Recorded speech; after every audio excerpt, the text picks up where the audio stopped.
Sit down, get your places, and we'll start in about, well, 10 seconds. Come on in. For those of you who don't know, Rosalind used to be an air traffic controller, so she's really good at coordinating people. It's true. I do it at four-way stops, eh? I get going.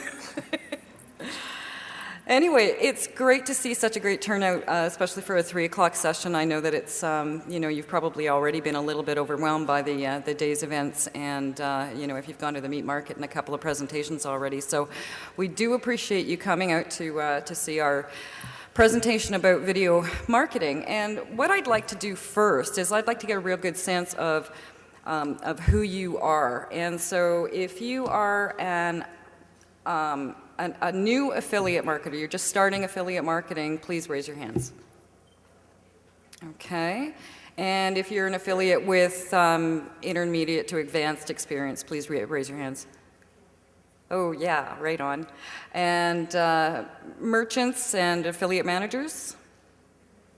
All right, that's excellent. My name is Rosalind Gardner, and I have been an affiliate marketer, super affiliate, for 12 years now. And presenting with me this afternoon is Jeremy Palmer. Jeremy Palmer is also a super affiliate. And we actually do, you know, affiliate marketing from the standpoint of promoting products. We don't just promote affiliate networks and try, you know, internet marketing products, BizOp products. We promote real products to real people. And we've been in the business so long that moving with the times, like the reason that we're still sitting here as super affiliates is that we have moved with the times, going from a lot of PPC traffic generation and just blogging, and I still use blogging. Like I'm basically an affiliate blogger. That's it. That's all I do. And one of our best lead generation methods nowadays is social media marketing using video marketing.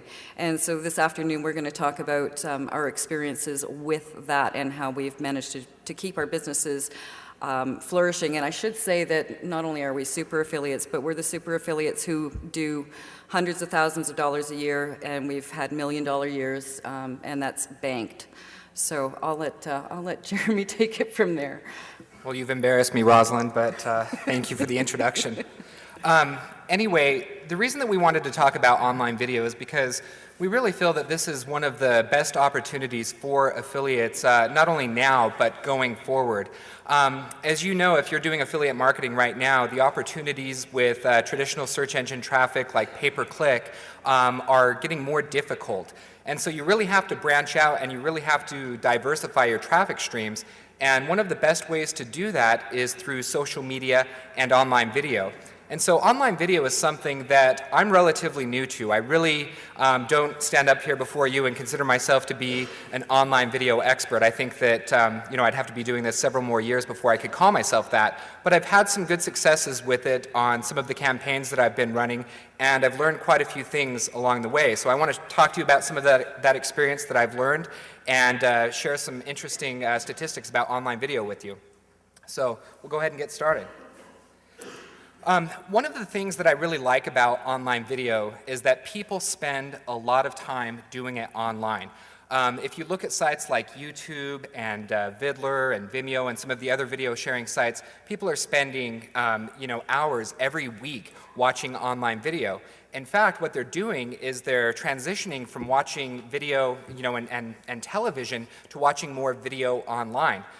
People aren't just watching, you know, short clips of people doing funny stunts or things like that on YouTube. People are watching, you know, television programs. They're watching movies. They're watching, you know, product reviews, and they're watching all types of different content and consuming all types of different content when they watch video online.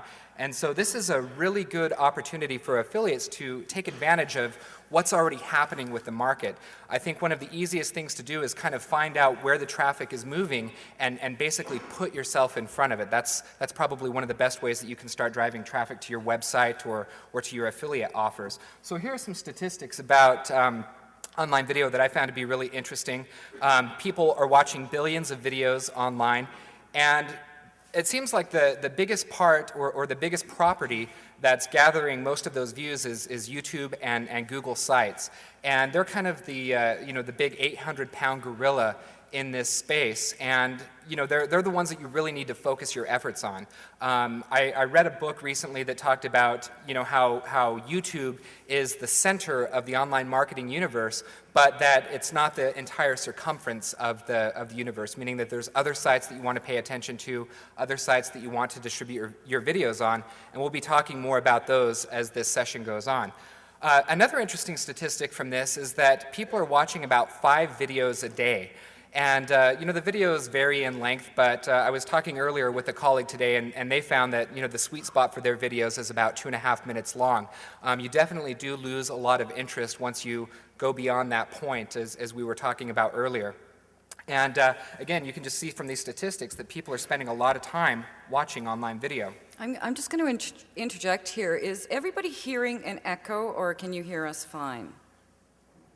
It's fine from your end, okay. We're hearing ourselves. All right, all right. I think we're hearing ourselves speak. Actually, when Jeremy mentions that YouTube is a great traffic generator, I just checked my Google Analytics this morning, and out of 386 referrers to my sites, other than the direct traffic that comes from my own sites, you know, referring from one site to another, YouTube is my biggest referrer of traffic. Yeah, and that's definitely been a trend that I've noticed on some of my sites, that YouTube and Twitter and some social media sites are really starting to you know, refer a lot of traffic, more so than Google search and other methods that you know, 2 years ago used to be the top traffic sources. So this is definitely a rising opportunity. One of the things I just wanted to talk about a little bit more was, you know, what Google's share of the market was. Basically with YouTube, they have about 40% of the online video market. And so here are some of the other sites that you can see that are generating a lot of views with video. You've got Viacom, Microsoft, and Hulu, some of the biggest brands in online video. And a lot of the content that you find on those video sites, of course, are professionally produced. So, you know, YouTube has a good mix of both professionally produced content and, you know, amateur content or user-generated content. So this is, again, definitely the site that you want to pay the most attention to with your marketing efforts. So just some more statistics about YouTube. This is directly from their site. People are watching hundreds of millions of videos a day, and they're uploading 20 hours of new video every single minute. So they have a really sticky audience that spends a lot of time on the site, and they're not just watching video, but they're uploading video, they're making connections, they're getting involved, and you know, networking with each other. And so it's a really good opportunity from a social media standpoint as well, to not just post and to broadcast videos about yourself, but to get involved and network with other people and make comments on their videos, make friends with them, and just network. I think, too, when you see that the diverse audience between 18 and 55 is a really good point to consider when you are deciding whether or not you're going to do video and how much video you really want to do. If you've got a younger audience, I mean, young people don't read, do they? So you might want to consider doing more video. Now, don't do it at the expense of text, right? You always have to have some text alongside that video, especially when you're, putting it up on your blog. But do the lead-in, put up a paragraph or something, do the lead-in to your video, and then get people to watch it. And as Jeremy mentioned, the 2.5 minutes mark does definitely seem to be the sweet spot. And for the older audience, the how-to videos. Absolutely the how-to. How to replace your furnace filter. I did that one last week. Really? Seriously, yeah. MyEnergyPal.com. So a lot of you are probably wondering, why online video? In fact, as I was walking through the halls today, people asked me what I was going to be talking about, and I mentioned online video, and this was the first question they asked me, well, why are you talking about online video? Well, here are just a list of reasons that I found to be really compelling for doing online video. First is it really helps you build trust for your brand.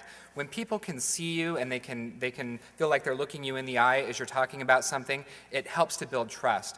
When you are simply words on a page, you really don't have any kind of personality. It's really hard to inject yourself into that conversation. But if they can see your facial expressions, if they can hear your voice, it does a lot to build your brand and make you feel like a real person.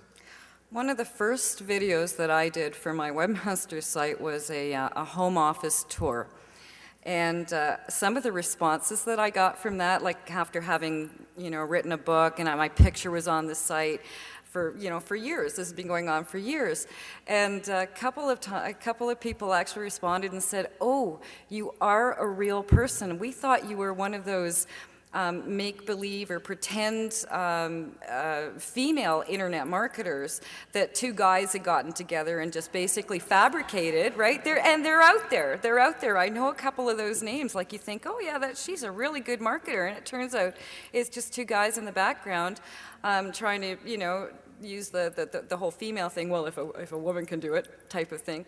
So that was really good, and I mean, that actually inspired me to do a whole lot more of my own videos, because I thought it truly does engage them, and that's something that Jeremy would probably talk about.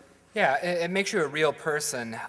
One of the tests that I recently ran on one of my sites was I went with a traditional sales page that was just text, with the fancy headlines and images and things like that, and the page was converting at about 2%. And I put a video on there that was about 3 or 4 minutes long, and the conversion rates increased 100% to 4%. So, that's just an example of how online video can increase your conversion. And I really think that it has a lot to do with, again, they feel like this is someone who I trust. This is someone who I feel like I know a little bit better than when you're just writing on a page. Absolutely. Another reason is Google's universal search. How many of you know what universal search is? I see a couple of hands in the audience.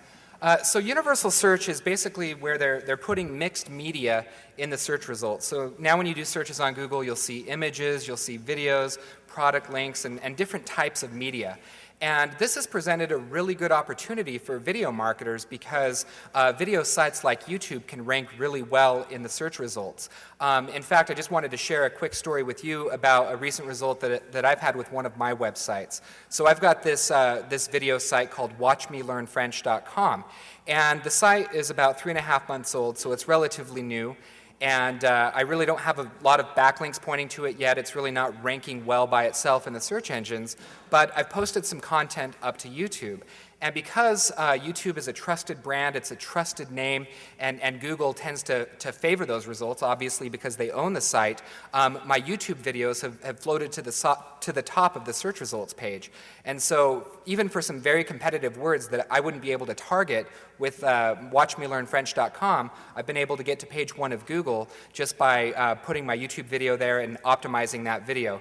We'll talk a little bit more about some specific optimization strategies in just a minute, but I just wanted to show you what that opportunity is, because if you register a new site today, you know how long it can take to get to the top of Google. It's not weeks, it's usually months or even years, but by leveraging a trusted site and domain like YouTube, you're able to leapfrog a lot of those sites and get to page 1 in a very short amount of time.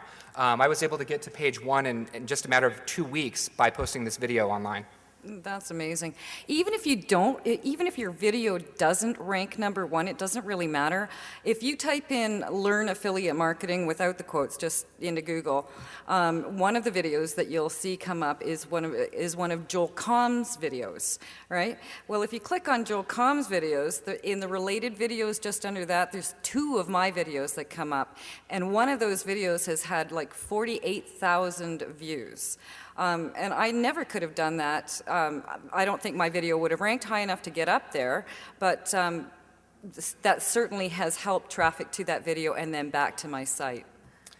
And one of the things that a lot of people don't know is that in terms of number of search queries, YouTube is actually the second largest search engine. So it's bigger than Yahoo when it comes to the total number of search queries. And it accounts for 25% of searches on Google-related properties. So I thought that that was a really impressive metric. Absolutely. So the bottom line is with online video, you can get more traffic and you can improve your conversions. So how many of you, and sorry if I asked this question earlier, but how many of you are doing online video right now on your sites? Okay, cool. And of those who are doing online video, how many are doing it to promote affiliate products? So fewer hands. Okay, cool. You know, I've been doing online video for just a short period of time, but I originally started out just promoting my own site and my own brand at quityourdayjob.com. And I thought, well, if I'm doing this for Quit Your Day Job and it's working, you know, what would happen if I started doing it for, you know, to promote affiliate products? And so this is something that I've been focusing a lot of effort on the last few months, and I've seen some really positive results. But I want to talk a little bit now briefly about some of the equipment that I use and some of the stuff that I use to make my videos. Are you guys interested in hearing about that, or do you guys feel like you have a pretty good handle on equipment? Okay, yeah. Cool. One of the nice things about getting started with online video is that you don't have to spend a lot of money. You know, 5 years ago, 10 years ago, people probably used to think that you had to have like a professional or prosumer camera that cost, you know, thousands of dollars to produce good video. And if you're going to be, you know, like a network anchor on a news show or something like that, then yeah, you probably need that nicer equipment. But the whole point of online video is that it has to stream fast. So you don't need to invest a lot of money in equipment. You can get a camera for $200 that will look as good as just about any video that you'll see on YouTube. And Rosalind's holding up a flip camera there. $99 on Best Buy today. Yeah, so that's obviously a great deal for a camera. Has really good audio quality. The video quality is pretty good, especially even in low light, surprisingly, that it doesn't have a light fixture for it. But usually, when I'm looking at cameras, I wouldn't spend more than $200 to $300 for a camera. And you can do something like the flip camera. The only thing I don't like about the flip camera, if you're doing any kind of like webcasting or screencasting, is that you can't stream it directly from the camera to your computer. So in order to do that, you need to get a camera that has a FireWire connection. And then that will allow you to stream live video and capture live video on your PC. So when you're looking at purchasing a camera, make sure that you get one that has a FireWire adapter. And most of the mini DV tapes, you know, that sell for $200 to $300 have that. The other drawback to this camera is that it doesn't do very well outside. I was taping my newsletter on top of a mountain one day, and the sound didn't come out very well at all. You know, the other thing that I think is essential if you're going to be doing any kind of webcasting or online video is having a tripod. And tripods are relatively inexpensive. You can pick one up for about $50, probably even less than that if you get like a desk-mounted tripod. But the nice thing about that is that it just gives your video like a nice, stable picture. You know, you see a lot of videos on YouTube with like people holding their hand out like this and it's shaking, and you know, you almost feel like it's going to induce a seizure as you're watching that video. So, you know, I recommend that you invest a little bit of money in getting a tripod. I mean, if you want to put a stack of books in front of you and set your camera on top of it, that would probably work too. But it's a relatively modest investment that will definitely improve the quality of your picture. The other thing that I want to talk about just briefly here is the studio. Like, what should your studio look like? I think it's really important that you have a studio that doesn't distract from you, because you are the subject. You are the thing that people need to be paying attention to in your video. So if you have like a very noisy background with a lot of pictures and a lot of objects in the background, you know, people, their focus can tend to shift to those objects rather than on you. So what I usually recommend doing is just keep a very simple background. It can be personalized, you know, it can be your home office, you know, you might have a plant or you might have something there, but just make sure that it's not too noisy or too distracting.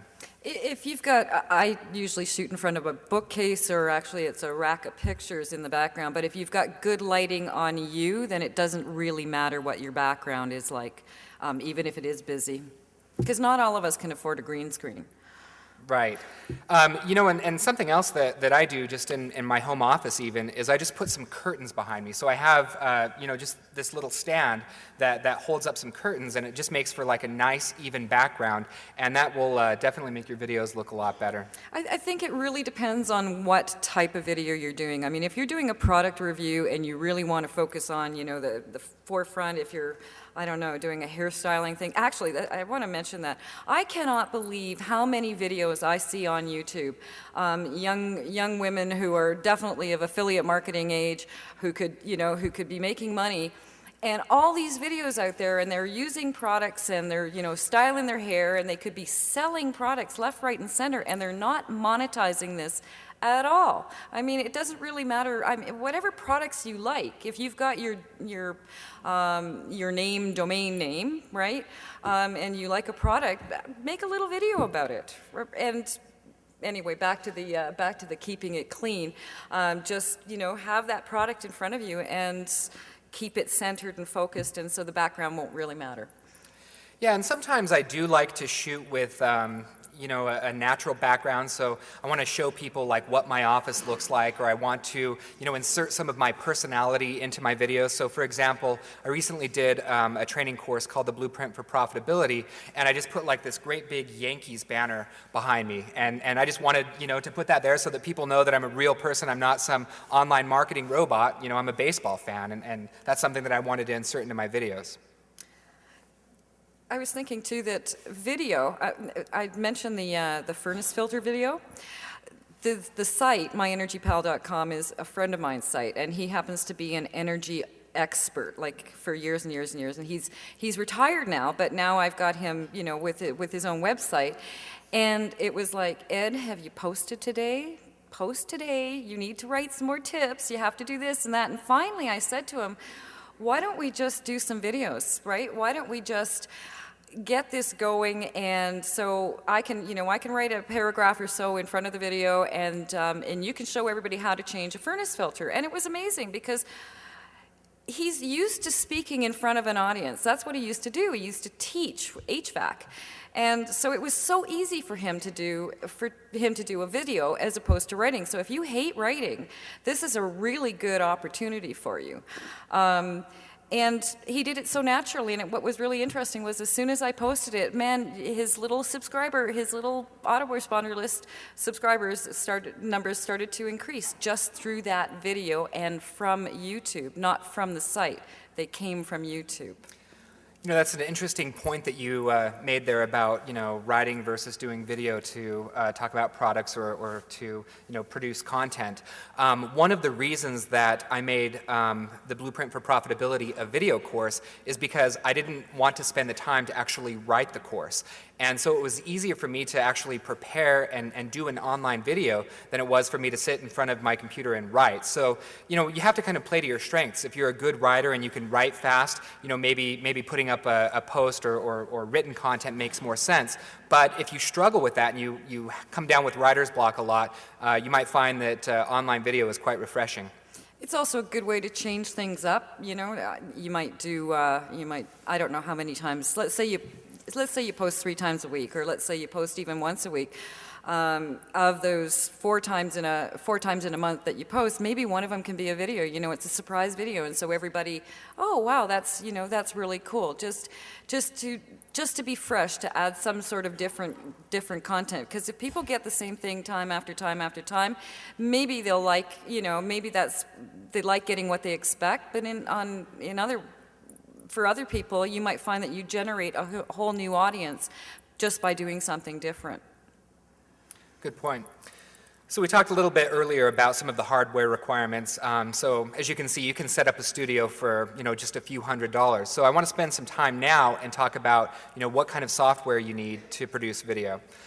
If you're on a Windows machine, which probably 90% of you are, the free Windows Movie Maker is going to be adequate for many of you. I don't find it really intuitive to use compared to some of the products that Apple makes, but it's definitely adequate, especially if you're trying to do online video on a budget. If you are looking to step up your video game a little bit, Sony makes some good online video and editing, I shouldn't say online video, it's just video editing products that I'm trying to remember the specific name. Do you know, Vegas? is it? Is it Vegas? I don't, gosh, you know what, I'm on a You know what, Mac. I couldn't use it. I tried the Sony stuff, I couldn't use it, so, but I'm a Camtasia girl. Okay. Yeah, so I'm on a Mac, of course, so I use the free iMovie, and I found that this is as good as any editing software that I've used. It really allows for some nice transitions, really high quality stuff. So you don't really need to invest a lot in editing software. Another thing that you might consider doing is not even editing your own video. My wife recently did a parody video about Susan Boyle. Do you guys remember her, the American Idol woman or whatever that got up and sang in front of everyone? She did a parody video of that, and she didn't want to spend time learning, Windows Movie Maker or iMovie or anything like that. So she posted a job up on Odesk.com, and some guy from Turkey edited and spliced the video and made a professional production out of it, and it cost us like $15, and it turned out really good. So, if you don't want to invest time in learning this stuff and doing it on your own, post it to Odesk. There's a lot of hungry people all over the world that would, gladly take on your business. That's a really good tip. So let's talk a little bit about screencasting software, because it's different than video editing software. So screencasting software allows you to capture what's happening on your screen. So this is good if you're an affiliate that demos software, or if you're just trying to do some kind of instruction. And the two best screencasting products that I've ever worked with are Camtasia and ScreenFlow. So if you're on Windows, Camtasia is probably the best option for you. And if you're on the Mac, I highly recommend ScreenFlow. It's better than the Camtasia version for the Mac that I've played with before. And how much is Camtasia now, $299 or something? Yeah, I think it's about $299. That sounds about right. And they also have this new product called Jing, which maybe someone could let me know about this, but do they make Jing for Windows? They do? Okay, cool. So Jing is free, and if you use Jing, they basically place like a little watermark in your video, and so if you're really trying to do this on a budget, that's a good option. It's just Jing.com, and if you pay like $10 or $15 a year, you can get the same software that doesn't have the little watermark in the video. So a pretty good bargain all around. But if you're on the Mac, I highly recommend ScreenFlow. That's what I've used to produce most of my videos. So when you're ready to step up your video game a little bit, here's some equipment that will really make a difference and make the quality improve quite a bit. The first thing is getting a good microphone. Before you purchase a camera, one of the things that you should always look for is an external microphone jack.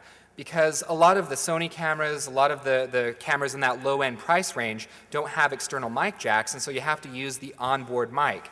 The problem with the onboard mic is that if you have like a tape or something like that, it will actually pick up the humming sound of the tape. And it just picks up all kinds of ambient noise because it's an omnidirectional mic. So if you want to make your video sound really good, I recommend doing an external mic. And pretty much any Canon camcorder, from their lowest end stuff to the highest end stuff, will have an external mic jack. And so I just can't tell you the difference that it makes in your videos. Like I've sat down and I've recorded something just using like the mic on my laptop or without using an external mic, and it sounds like you're in a stadium, talking over the big speakers, and it just sounds terrible. So this is something that people really notice when they're watching video. A lot of people, talk about lighting and they talk about, production value and stuff like that, but if you don't have good sound, it kind of cancels all of that out. What I use for my videos is I have a wireless mic set up. So I'll typically put the camera like 3 or 4 or 5 feet in front of me, and then I'll have a wireless mic set up by, it's called Azden is the company that makes it.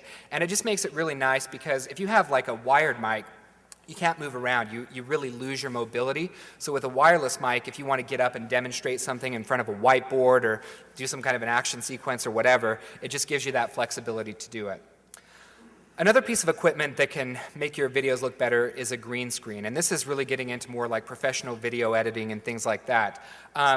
if you want to superimpose a background behind you or do something fun, you know, a green screen can help you do that. I don't have a lot of green screen experience. I haven't really found a need for it in any of the stuff that I've done, but people like CNET, who do a lot of product reviews, and other companies, I've noticed that they are using green screens, and they'll put like cool looking technical backgrounds behind them, and it can definitely make your video look a little bit more polished. But you know, when you're talking about getting a green screen, it's, you know, you're going to spend some money, you know, whether it's, you know, getting the cloth material or, you know, painting the wall behind you, and you know, it kind of creates, you know, you have to almost like have a dedicated studio to really make a good green screen. We should figure out how much people really want to invest in video, in starting to video market. Like how much do you want to spend? Do you want to start at the $500 level? How much do you want to put in 1,000, 500, 200? Let's start low. 200. Okay, 500. 1,000. 2,000. So in around the 1,000 mark. Okay. And I'm just kind of wondering. You know, how much- everything that we've talked about here is really under $1,000. In fact, I think you could buy all the equipment that we've talked about, you know, minus maybe like Camtasia or some of that editing software for under 500. So it's pretty reasonable. You would need the editing software. You definitely need the editing software. Sure. And you're going to need maybe some hosting. If you're going to do a lot of video marketing, you're going to need. I know that's coming up next for hosting videos. So that would include the camera, and your video editing software. And yeah, you can definitely do that for $1,000 and probably even closer to 500 if you're doing it my way. Absolutely. You know, so the other big question that people ask is, should I use a hosting service like YouTube or Vidler, or should I try to host it myself? I've had some experience doing both, and I've had mixed results with both. So the problem with doing YouTube or Vidler is that you've got that watermark there, and if somebody clicks on the watermark, they're taken away to YouTube or Vidler, where, you know, they can watch other videos and they can get off focus. And so that's probably the biggest downside of using a hosted service. The benefit is that those services are really optimized for a lot of traffic. So I've had videos that have received a lot of traffic, like when I've sent out emails and things like that, and when I've attempted to host them myself, you know, the video player completely hung up. It just really slowed down. And so, you know, if traffic is an issue, if you think you're going to have a video that's going to get a lot of traffic, I do recommend hosting it on YouTube, because I've just seen too many times where the videos have just hung up and really been kind of the bottleneck on pages. So you have to be mindful of that. If you are going to do the video yourself, if you're going to host it on your own website, there's a player called JW Player, and you can learn more about it at longtailvideo.com. And this basically will allow you to host your own videos on your site. It gives you a nice controller with the play buttons and the forward buttons and all of that, and you can like insert links into your videos. And so that's something that I recommend if you are planning on doing your own videos. The other thing I recommend is, rather than hosting your video on like a shared host, you might consider using like Amazon S3 or some kind of dedicated video hosting service where you can actually upload your videos to the cloud and then just link to them from your own website. Yeah, like Screencast. It's actually what's It's screencast.com. Yeah, and screencast.com. That's what I use. And I use YouTube to generate traffic, but if I want to put a video up on my site that is kind of behind closed doors, you know, like on a membership site or something like that, then I'll definitely use the screencast.com or something that's just not public like YouTube. Mm-hmm. Yeah, you definitely, I mean, video hosting is so technical, and, you know, if you don't know what you're doing, you know, your video is going to hang up, and that provides for a really poor user experience. So either host it on YouTube or spring for a service like Screencast or Amazon S3. Screencast is cheap. It's $99.95 for the year, and you get 25 gigs of space and 200 gigs of transfer. And they actually do have a free version that gives you 2 and 2 gigs. So you can check it out. However, if you do get a lot of traffic, your prices or your fees are going to go up in a hurry. True. As they would with your bandwidth. I mean, seriously, if you're running a lot of video on your Bluehost account or something like that, you're going to be incurring additional charges as well. So. Yeah, usually what companies like Bluehost and HostGator will do is they'll just kick you off their network rather than charge you. They'll just suspend your account. So yeah, that's I wouldn't something even you have try to it. be I wouldn't. careful about. I definitely wouldn't run video on my own site. So let's talk a little bit about, actually producing your video. When I started doing video a couple of years ago, I felt like I needed to have a script. I felt like I had to sound perfect. And so I would create scripts and I would use a teleprompter. He sounded scripted. Yeah, and I sounded scripted, exactly. I looked very stiff. I didn't have any natural body language, and it was just really, really poor looking video. So I decided to break away from the teleprompters, from the scripts, and trying to memorize what I wanted to say, and just do something that's more free-flowing. So what I do before I produce any kind of a video is I typically do a PowerPoint presentation. And sometimes, this will happen like where I just look at my computer screen and just glance down at it, or sometimes I'll print out the slides and I'll like put them in front of me, like in front of a whiteboard or something like that. And I just really want to have something that will keep me on track. Some people are really talented and they can get up and they can talk for 5 minutes and they know exactly where they're going from A to Z and they don't go off track. But for me, I find that having some kind of a roadmap of points that I want to talk about is really helpful. You know what I do? I put my camera on a tripod and I put a sticky note on it. Yeah, that works too. That reminds me of another tip that I have for you, because when you're doing videos and you're talking into a camera, it can feel a little bit awkward. I've definitely struggled with that at times, and a couple of things that I've done to help me overcome that fear is to spend some time talking in front of the mirror. As funny as that sounds, just seeing yourself talk gives you more confidence. It helps you to feel more comfortable in front of the camera. And something else that you can do, another mind trick, is to pretend that you're talking to somebody. So rather than looking at the camera and focusing on the lens, pretend like your buddy is sitting across the table from you and you're talking to them. I use that trick for a couple of my videos, and it just really helped me feel more relaxed and more natural. It's the same way, it's the same approach you should be using when you're blogging. You're talking to your readers. So it's really the same. I write the same as I talk, and which is haltingly.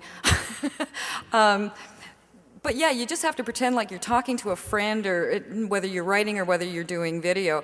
And the one thing I wanted to say was I was talking with some girlfriend affiliate marketers, this is about a year ago, and we were all commenting on how so few female affiliate marketers were really getting into the video game, right? Using video marketing as a tool for traffic generation. And they came to the conclusion that, maybe it's because women want to get dressed up or whatever. And seriously, you don't have to get that carried away. Brush your hair, put on a hat, and turn on your video, right? We're going to go back to engagement here and trust. And you should be you with your readers all of the time. So ladies, absolutely throw that video on the tripod, or throw that camera on the tripod and keep it in your office, ready to go at all times. Whenever you think of something, just crank up turn it on and start taping. So we talked a lot about, just being natural and trying to be comfortable in front of the camera. Something that I found to be helpful is to just let the tape run. So when I first started doing video, if I didn't say it perfect, or I used a or a ah or whatever, I would just stop the recording, start over, and I would get really frustrated after like the 8th take. And so I decided the easier way to do this is let the tape run. When you screw up, just take a short pause, or just continue letting the tape run, and you'll find that you'll get through the video a lot faster. And you won't be deleting, going trash, trash, trash, trash, trash. Right, exactly.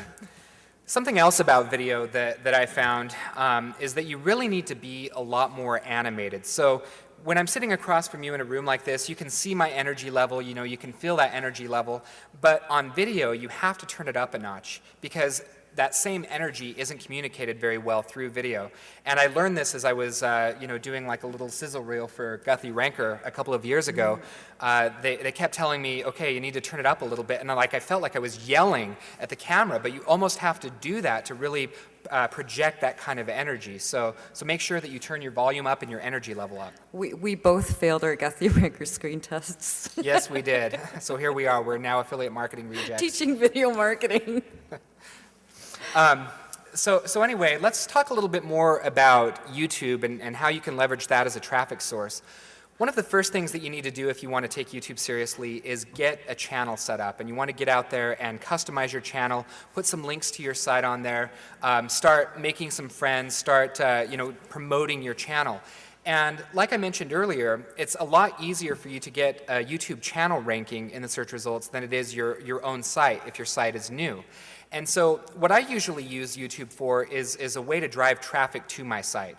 Obviously, you're not going to have a lot of conversions from YouTube itself. You can put links in your videos, like in the descriptions and things like that, but you're probably not going to get a lot of conversion actions directly from YouTube. So what you want to do is you want to use YouTube as kind of like this traffic source to promote your brand and to drive traffic to your site, where then you can put all of the conversion triggers on your sales page, or put all of your affiliate links on the site. The biggest mistake I see affiliate marketers who use YouTube to promote products is that they forget to put the raw link back to their site in the video description. Yeah, that's an easy way to get a link back to your site. And some people will say, well, why bother? It's a no-follow link. But I really think that Google still gives some kind of credit to no-follow links. Well, even being a no-follow link, so if somebody watches the video, finds the video on YouTube, watches the video on YouTube, within the video itself, you point up and to the right, and you say, and click the link over the description to visit my site to learn more. Exactly. Good point. So, you want to take some time to customize your channel page. Don't just roll with the standard background. Pay a designer like $50 to create a custom background for you. Take time to add all of your links to the different sites that you want to promote. Include like your Facebook page and things like that. I don't want to spend too much time talking about the technical details of YouTube. Let's talk more about optimizing your video. So, optimizing a video on YouTube really isn't that hard. There's search engine optimizers here who could probably spend days talking about all of the elements on individual pages that you should optimize to improve your search engine rankings. Well, with YouTube, you basically have 4 ways that you can optimize your video.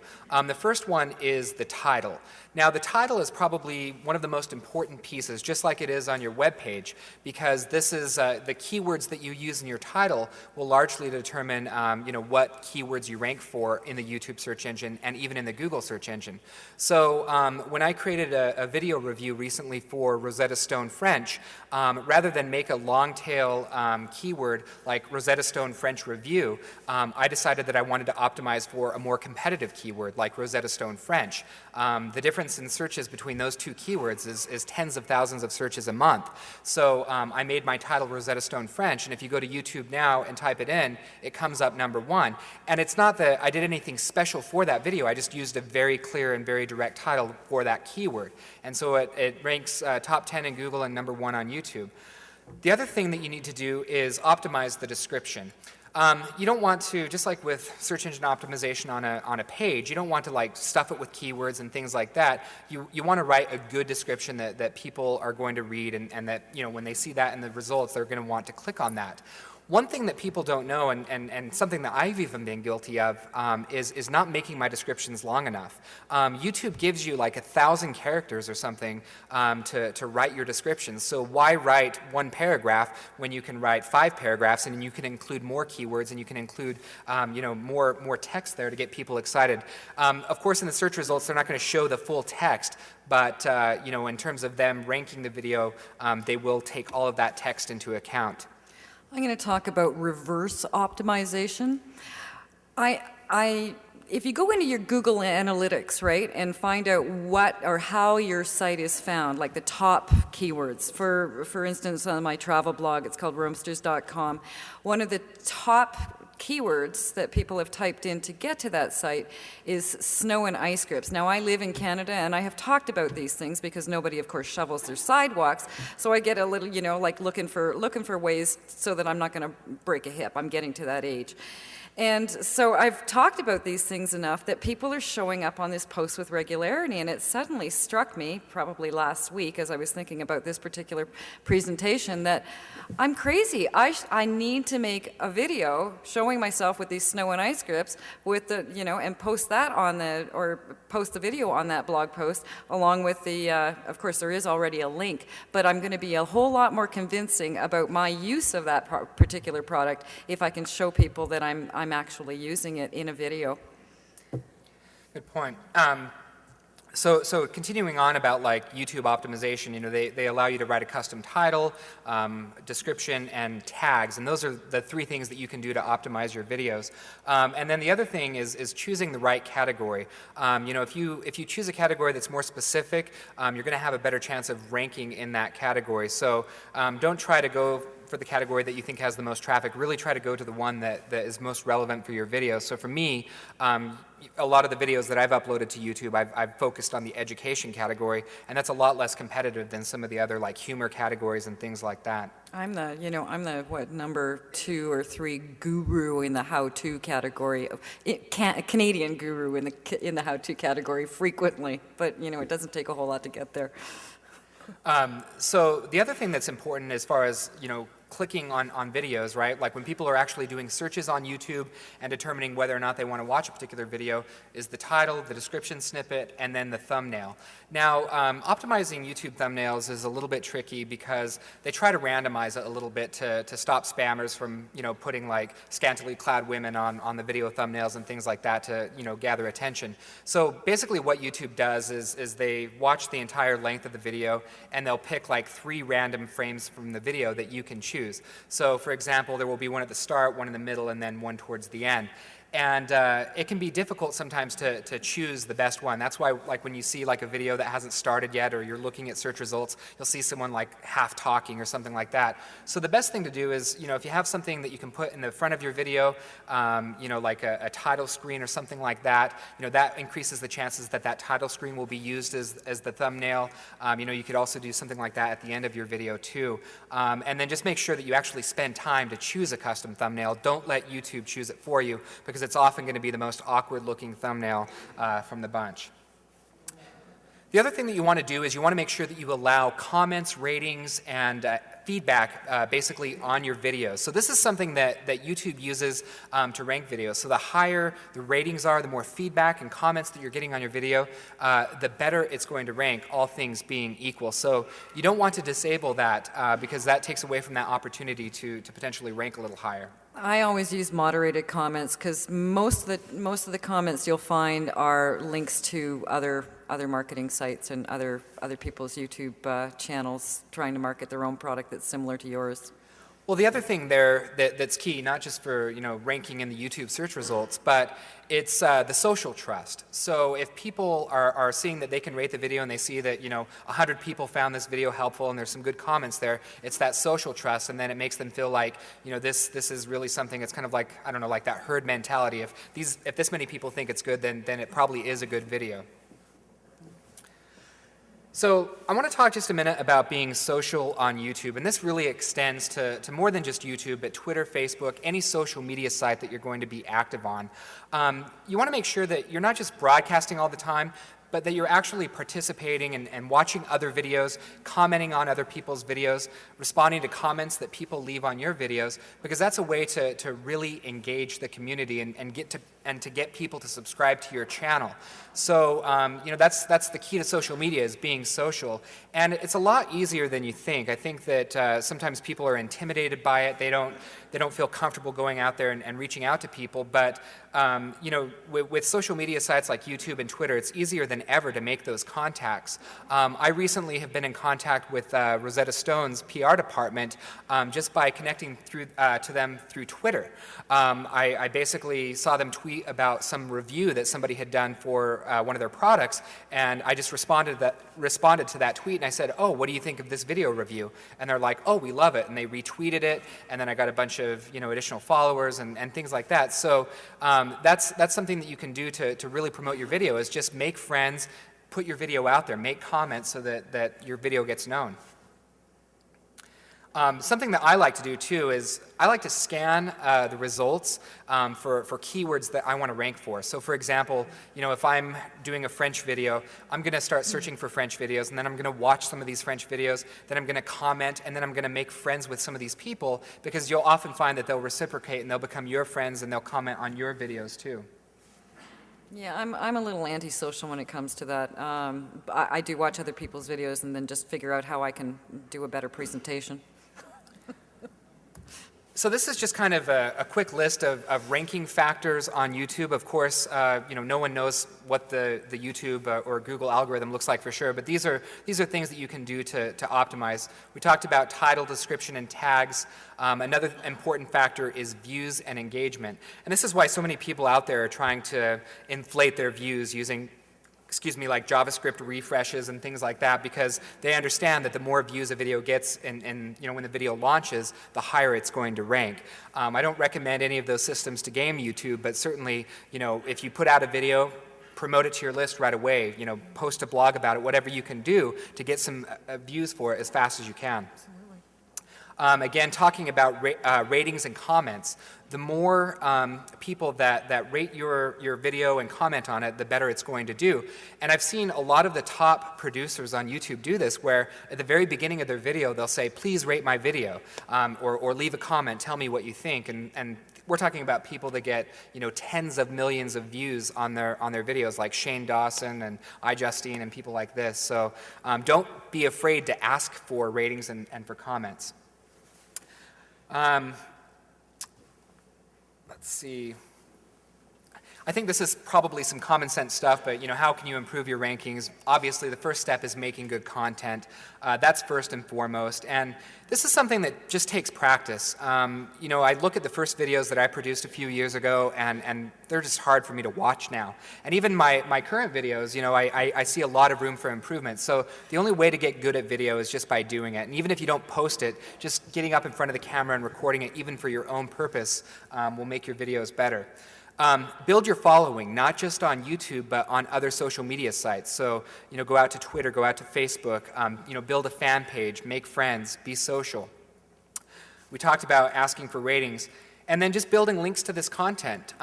There have been times when I've actually posted links directly to my YouTube video or one of my social media profiles over my own content, because I know that if I post a link to that content, that it has a better chance of ranking than sending it to my own website. So that's something that you should consider, is if I have a link that I can point to my site, or I can point to my YouTube channel or my Twitter page, what makes the most sense? Of course, I recommend that you vary that up a little bit, but by posting links to your YouTube channel, it will start to rise up in the search results rather quickly. You can also set things up so that your YouTube and Twitter accounts are automatically that they're integrated with YouTube, so you can let them know automatically without having to do anything that you've uploaded a new video, which is always good for more traffic. Absolutely. And so I recommend that you post a link on all of your different social media profiles. I use a service called knowem.com, that's KNOWEM.com,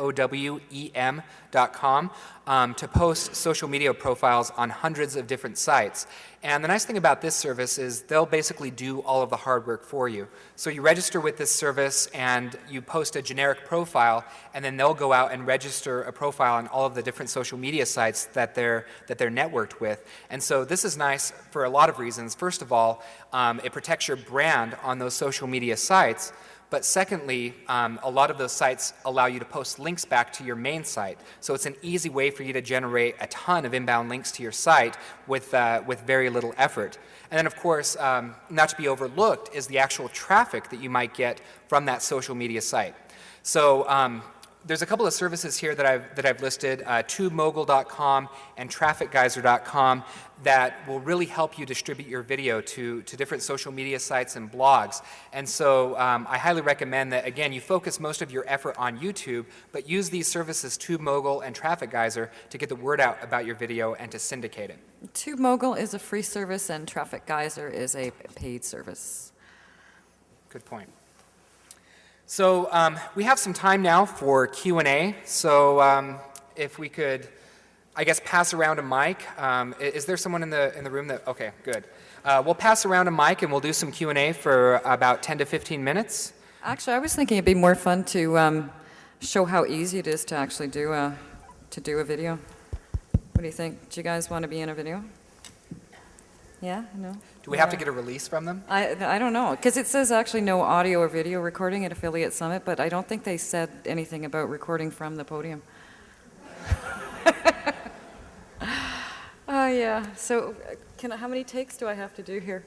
Oh, we're rolling. Hey, folks. I'm at Affiliate Summit with Jeremy Palmer. Hi, everyone. And sorry you guys are missing out, but you know what? All of these wonderful people are enjoying our presentation about video marketing. Hey, that's right. Wave. Thank you. All right. Anyway, you guys, you just go to rosalindgardner.com and you'll see yourselves waving. All right, so go And ahead for and. YouTube. Oh, sorry about that. Are the audience members supposed to go to this mic here, or are you going to go over There is in the aisle mic. Okay, there's a mic there in the or- middle, so if you guys have questions, there's a mic right here in this middle aisle. Feel free to step up to the mic and ask your question. Don't be shy. Unless your name is Sean. I don't think he's here. Hi, Jeremy Roslin. Hi. My name is Brian Williams. I have a question. Have you had any experience using the closed captioning feature on YouTube for your videos yet? I think you have, haven't you? I haven't used that particular feature yet, but I can definitely see from an accessibility perspective how that would be helpful. Typically what I do when I post a video on YouTube is I'll post the video itself and then I'll do like, not really a transcript, but a blog post related to that video on my own site so that Google and other search engines can index that text and know what the video is about basically. But the closed captioning feature, I see that being important, especially for accessibility. I don't know if it has any impact on rankings at this point. Yeah, that was my hidden question. But Good question. I'm not sure. I'd have to research that. Yeah, I haven't used it either, but you know, it's a really, really good idea, especially if you're working with that demographic who has all that money and, you know, are still buying things online. very good. Thank you. Hi, Eric Targan. First, thank you both for a very informative presentation. Rosalind, in your introduction, you had mentioned when you were looking at Google Analytics that there were a number of links from YouTube. Now, as you can actually click from YouTube, was that strictly from the channel description?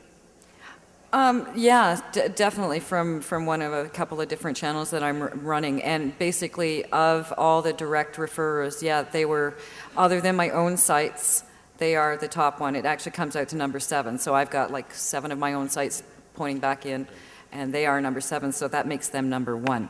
But not from the videos themselves, but from the channel description. From the channels, yep. Thank you.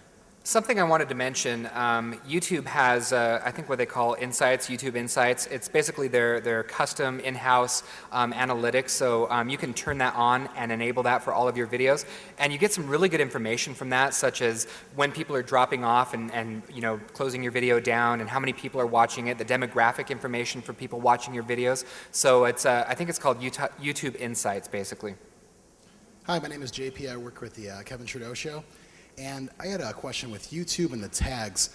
Is it better to add more tags with related terms, or could that actually hurt you? I've done a few videos where I've put other terms in that really, they didn't really directly have anything to do with the video, but just trying to increase the traffic to it, and I didn't notice anything. So I don't know if too many tags was actually harmful and lessen the search or what.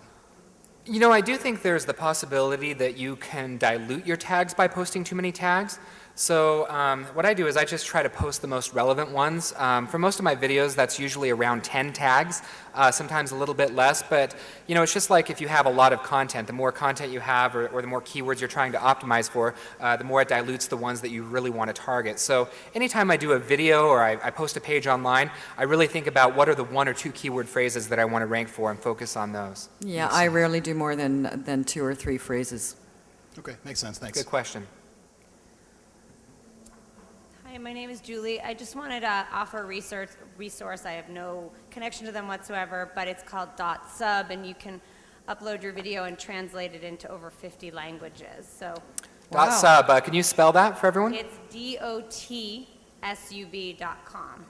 Dot sub. Okay, definitely look for that. We have a few more minutes, so if you have any questions, feel free to step up to the mic. Oh, Andrew's going to come and grill us.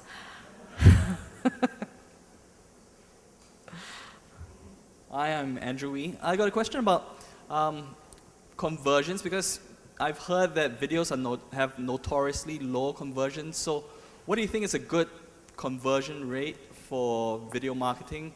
And would you recommend direct linking, sending to a pre-sale page, a review page, etc.? What's worked from your past experience? I think you know as well as we do, Andrew, that the standard conversion rate in the industry is what, 1%?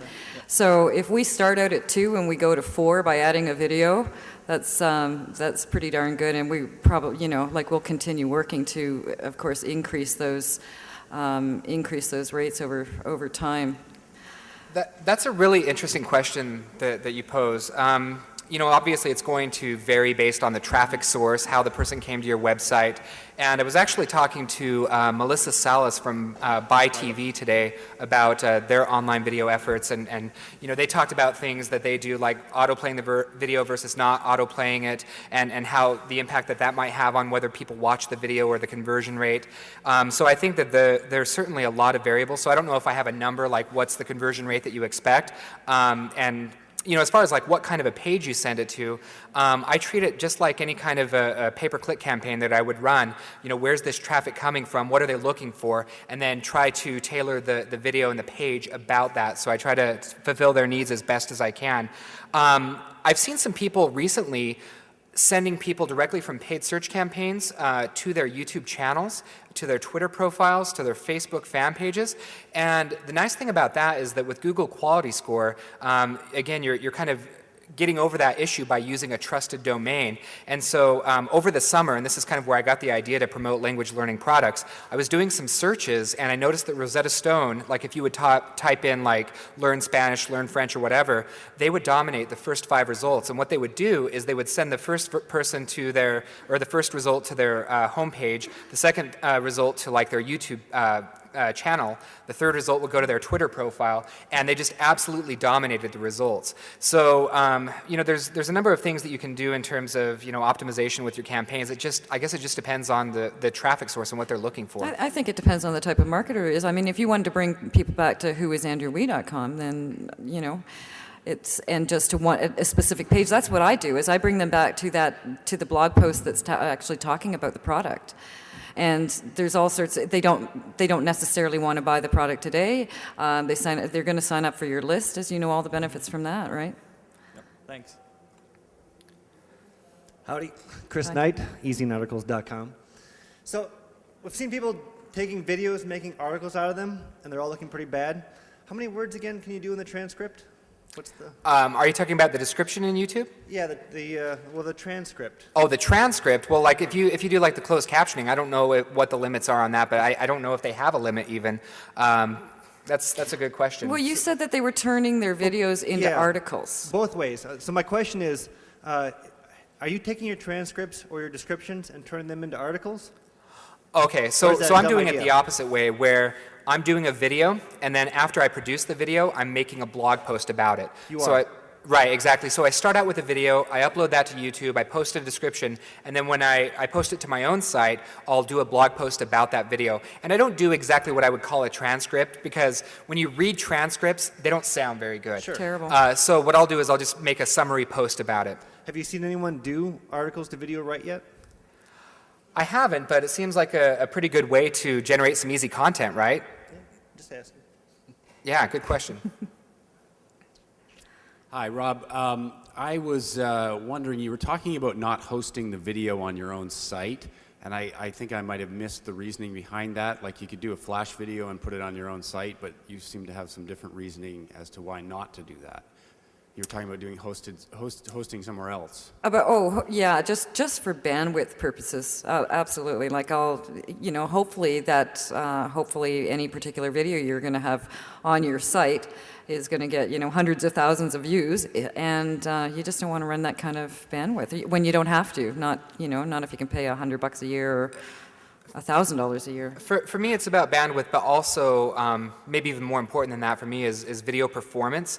If you host it on a shared host or someone that's not really optimized for video hosting, if you get even 100 visitors at once trying to play the video, it can lock up. And so I recommend that you really just go with a specialized hosting service like Amazon S3 or Screencast, because it's something that I don't think most people have the expertise to handle or deal with. Well, and I run my own servers, and I wouldn't even think about doing it. But on a shared server, never. Well, and the thing with using Amazon S3, if you use the JW player, the video is still on your site. It's not like wrapped with any kind of a watermark or anything like that. So as far as the user is concerned, it is on your site, right? So you don't have any of those diversions. It just plays better, plays faster. All right, thanks.